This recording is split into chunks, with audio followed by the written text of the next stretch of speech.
しばらく二人きりで会うのよさ。これまでのこと全てリセットされちゃうのかよ。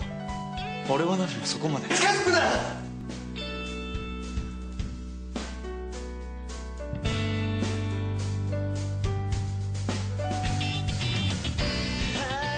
ギーと仲がいいから君に聞けば何かわかるかなって思ったんだけど。僕だってギーの力になりたいよ。なら葉山、ギーの前であいつのこと嫌いなふりできるか？大丈夫だよ。僕は大丈夫だよ。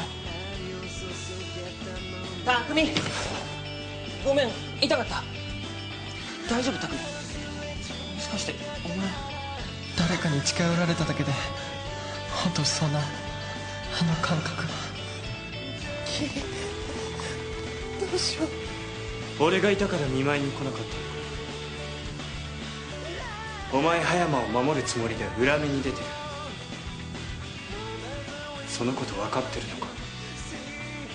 葉山の嫌悪症、今度は俺が治す。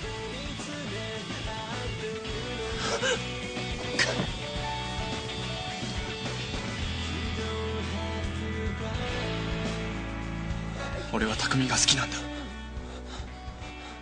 お前以外の誰でもない。